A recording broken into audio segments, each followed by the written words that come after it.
This one gets a bit goofy.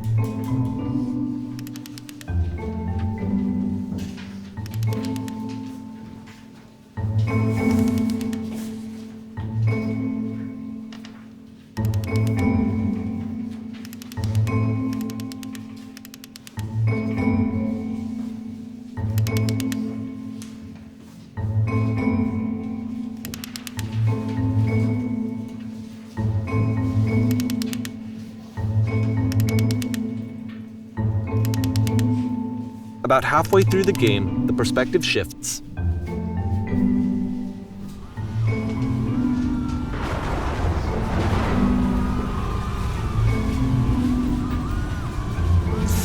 And you play as the teacher. And suddenly, you discover that your teacher is just as bigoted and afraid as you are. Oh, and also you can move around the classroom now.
I fell pretty hard for this one.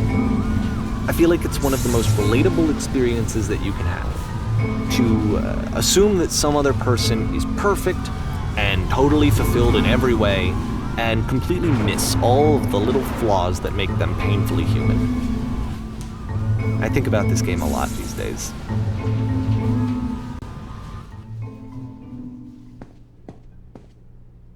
This one took a lot longer than all the others for Coda to make. It was 4 months between this and the last one. That's twice as long as it took him to make any other game before this, and it's not like it's particularly complex, so I remember I found that a little strange at the time.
The game ends with this eerie premonition of what's going to happen next in Coda's life.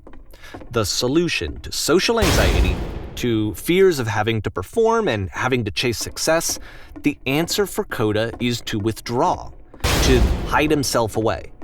Which is what leads to scenarios like the stairs that slowed you down several games ago, where it just becomes harder and harder to access Coda's inner landscape because he keeps retreating. He just keeps backing away from possible connections to anyone other than himself. And to be honest, I didn't consider it very healthy when I first played this game. It looked to me like he was trying to justify the idea of just disconnecting yourself from the world. And that wasn't what I wanted for him or for his games. Because I feel like a lot of his games are inviting me to connect with this person, to bring him closer. But what can you do? After this, Coda went off and took another 5 months to make a new game.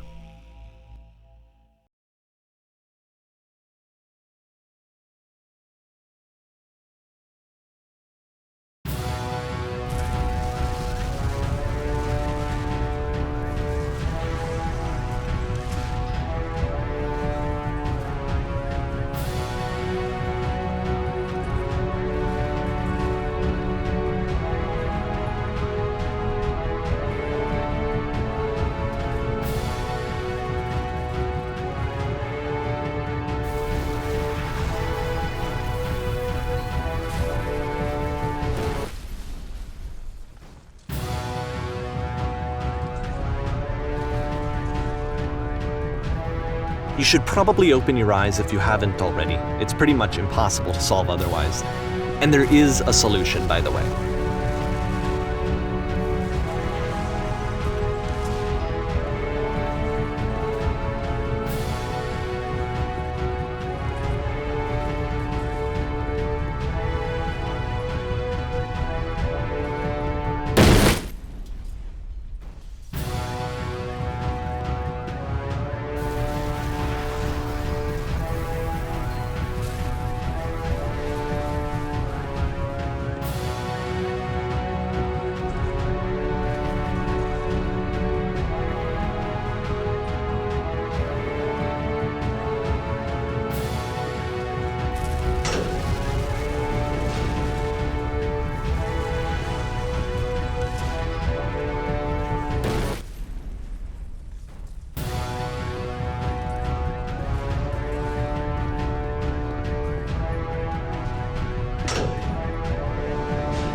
Like I said, I was getting concerned. First off, he's never been this explicit in his work about exactly what he's thinking. So where's that coming from? But then even weirder, his work has potentially stopped being an outlet for him. Not like he's having trouble iterating on ideas, but he literally just can't think of new ideas anymore.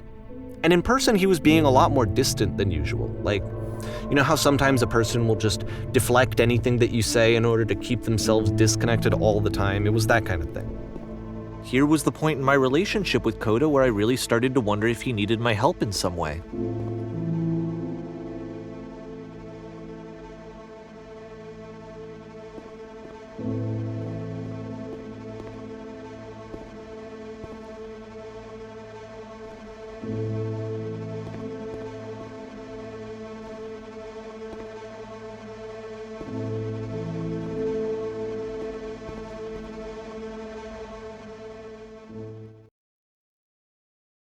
His games are going to get more desperate from here on out. After this game, it's almost 6 months before he finishes something new.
If the last game featured Coda talking explicitly about his creative frustrations, this one turns it up to 11.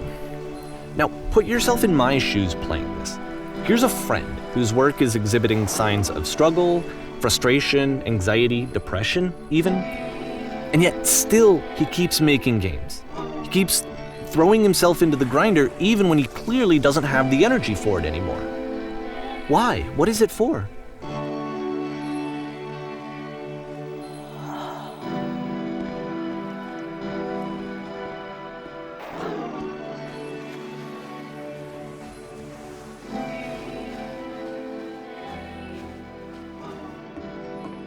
Because from my perspective at the time, and just what I knew of him, this was a result of how isolated he was.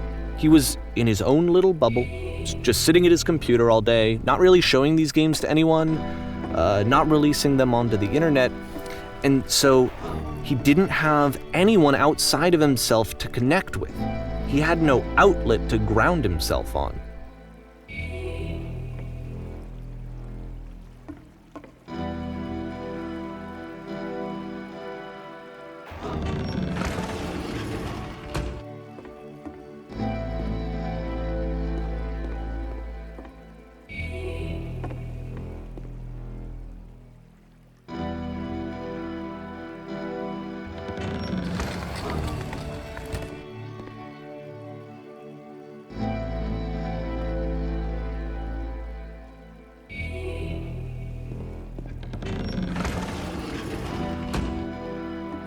You can't talk yourself out of loneliness.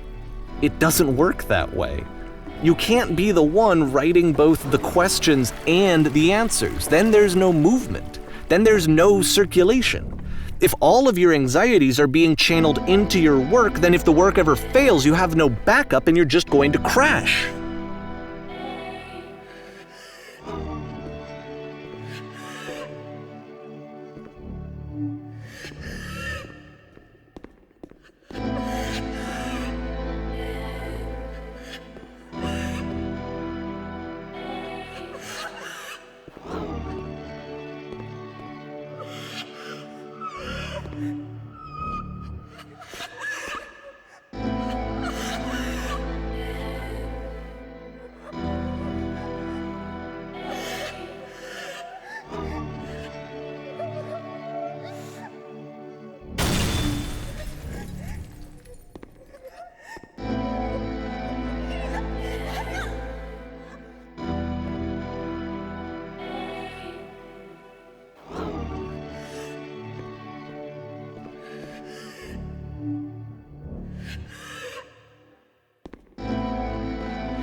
Seeing this game at the time that he made it, it looked really unhealthy to me. I was watching him do this to himself, and I hated it. I hated seeing him so trapped. It's like, video games are not worth this amount of suffering.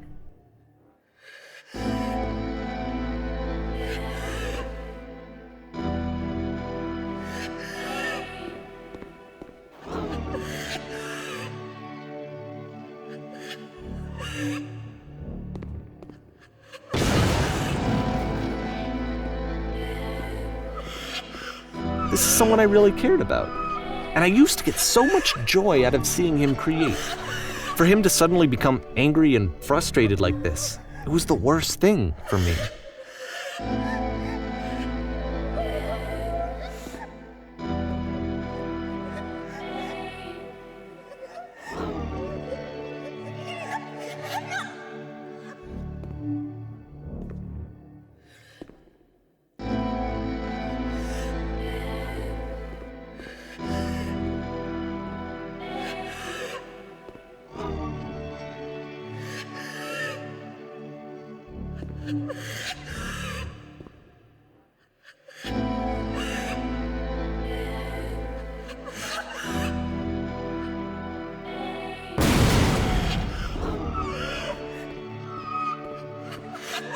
I don't know. This is what I felt at the time. I don't know how else to explain it. I wanted it to stop more than anything. I had never felt so rotten. I needed more than I had ever needed anything for this to stop.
But it didn't stop. After finishing this one, Coda takes another 7 months and comes up with a new game.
And of course, it's the machine.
So now the work is becoming self-destructive.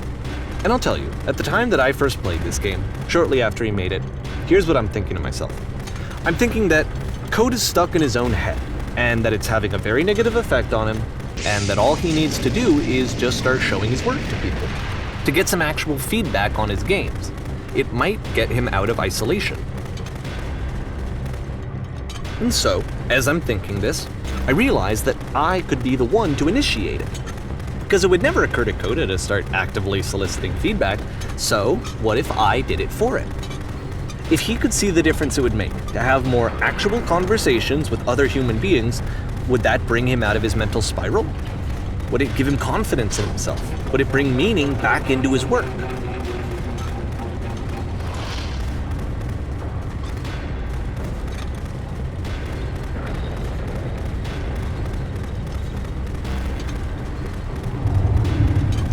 So I started showing Coda's work to people. I took this one, and the islands which you just played, the theater, the notes, the house cleaning game, and some of the prison escape games. I brought them to people that I knew and trusted. I asked their opinions. And the great part is that they really loved his games.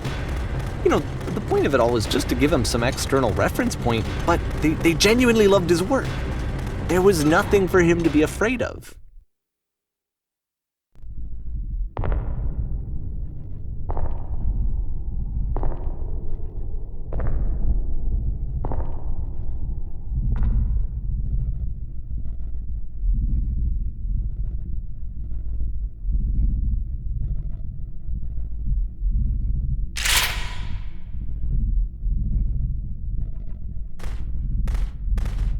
Can you see why I felt like this was the right thing to do? Because it's the thing that I always feel like I need, to be told that my work is good, that I am good. When someone really connects with a thing that I've made, when they see themselves purely in my work, there's nothing that feels better.